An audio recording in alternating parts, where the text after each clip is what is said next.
the Star Trek universe. Okay. Was there anything kind of crazy, peculiar that's happened to you on set?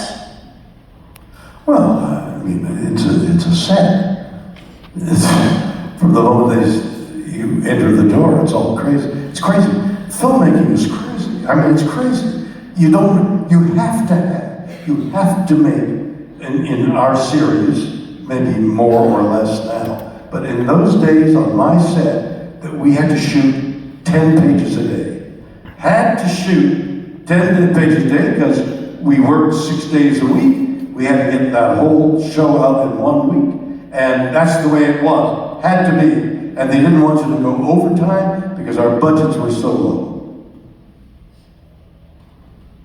So, you didn't want anything to go wrong. So Leonard, I was going to tell you an interesting story. So Leonard, what was it? What was it? Holy cats, it's going out of my mind. The story I have in mind is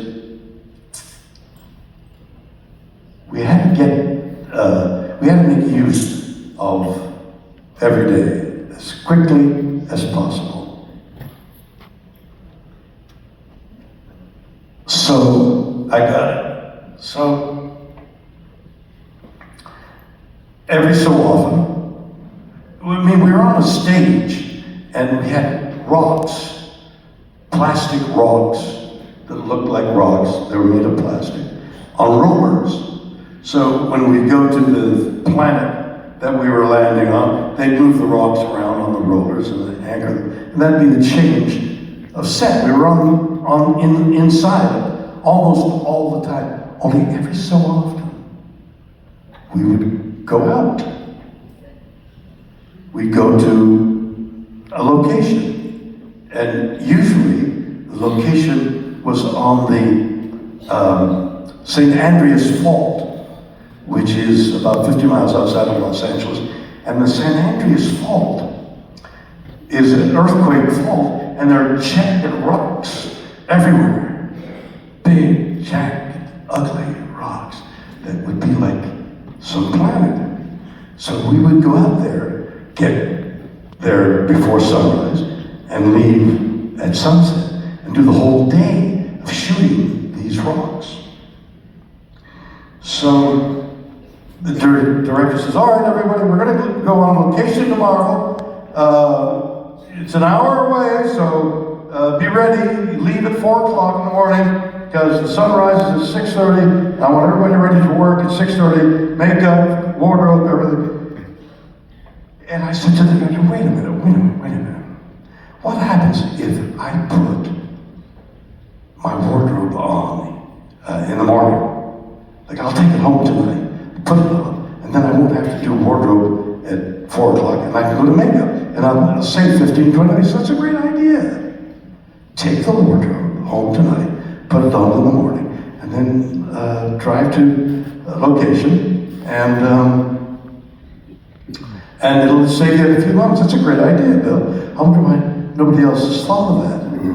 So, next morning, the alarm rings, I put on the shirt, put on the pants, put on the boots, put on the thing, and I'm a half Captain Kirk. Just a little makeup, that's all I did. So I get in my car. Now, I drive very fast. Well, I can afford a fast car, and I'm kind of nuts anyway. So that foolhardy thing with a fast car, I'm dangerous. And I know this, and I try and control it. My wife yells at me, the kids won't ride with me. It's terrible. But I drive fast, because I'm trained. I'm trained to do that. I've been in many celebrity races, and every celebrity race that you're in, you have to go to this McKay, his name was McKay, and you spend the weekend up at a racing track north of Los Angeles. You spend the weekend going fast, learning the limits of adhesion, very important, because if you come to a right-hand turn and you're going 120 miles an hour, you've got to slow that car down in time to make a right-hand turn. If you go too fast, and fast and slow is a very narrow line, if you're going too fast, your tires will scrub and you lose the limits of adhesion, and your car is now skidding like it would on ice. Donnie Osmond did this, and they showed film of what you're not supposed to do. Donnie Osmond slid his car, went up a lamp pole. Don't do that, please. Okay. If you go too slowly, if you come in you're a little tentative about not going too fast, people pass you by. Okay? So somewhere in between going too slow and the limits of adhesion is the perfect place to turn right, go, accelerate. So I've done that. I've learned how to drive fast. I'm a fast driver. I was at North Carolina at the track there. What's the name of it? Yeah, what's it called? That's at the Speedway there, where there's NASCAR, which is different because they had regular car, but souped up with a dam on the back, which when you're going 190 miles an hour, the air flows over the cabin and onto that wing, which compresses the rear end of your car so you don't slide out from under as easily. But it's a $500,000 car, and they don't want you to hurt their car. So I learned to drive a fast. In fact, I had Bill Cowher, the former coach, Color now, and her name, she's married to Laird Hamilton.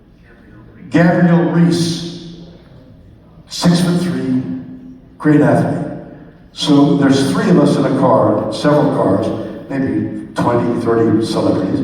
I'm with Bill Cowher, Gabrielle Reese, and myself. Each of them is 6'2", 6'3". I'm not. And so the first competition was to eliminate one of the people in the car. Everybody had three people. This day's competition was to get rid of one of the drivers. So Bill Cowher goes, wrecks the car, gets in another car, goes 192 miles an hour. You have to go over 100. He makes 100. Bill, that's great. Gabrielle Reese gets in the car. She goes 191. Super great. I get in the car. They have to put a pillow in back so I can reach the pedal. By now it's 1 o'clock in the morning. The windshield is dirty. I'm tired. Nothing's working. And I'm going, and I'm trained to slow in, fast out. Whereas these NASCARs is fast in and faster out. I can't go faster. I slow down and I think, God damn, no, darn it, I'm fine. And I have my last turn to go around. And I think, I'm going fast in and faster out, and I put my foot on the pedal, and in fact, there's cameras in the car. And in another life, I worked with karate and judo and all that, and there is a point of energy just below the belly button. And if you organize your whole body, you can break those bricks. Breaking the bricks, because your whole energy is focused on that. So now I'm approaching the turn. I've got to go 192 miles an hour, and I call on my key, and I go, yeah! And I make it 190 miles an hour. Except in my joy, I went beyond the white line down here, and I was disqualified. But it's okay. I did 192 miles an hour. They let me go, but what the heck? I watched the footage of the show when they put it on the air. I knew there were cameras in the car, and I watched.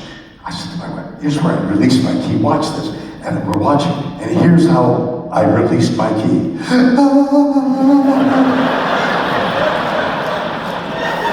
I go around, I go.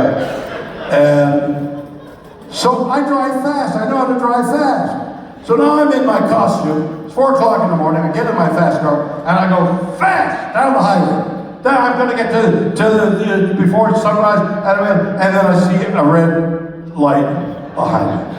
Pull over, I'm gonna pull over, I pull over. Now, I don't know how it is around Detroit, but your cops are like on the highway.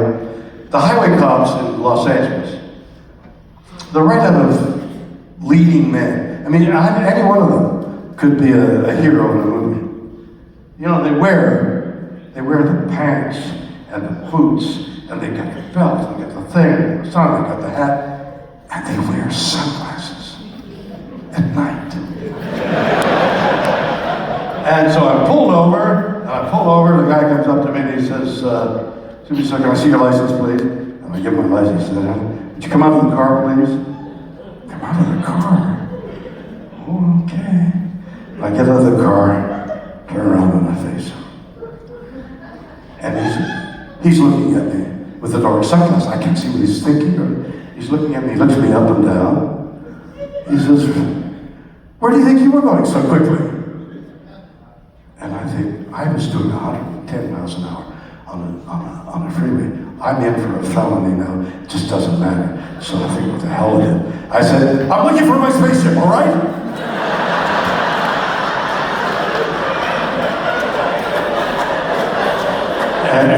And he looks at me, and he hands me my license, and he walks over to his patrol car. And he turns around and looks at me. I'm over here, walking with authority. It's not wanting to look guilty. I don't want to look back. I get to my car, and I look back. And he's looking at me, and I can tell what his thoughts are, because he's got the dark glasses on. And then he raises his hand in the Vulcan salute and says, "Live long and prosper." Anyway. Now I was.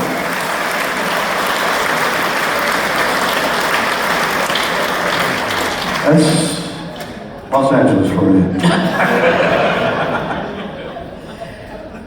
This was a really popular one. Ethan in Clinton Township, James in Ann Arbor.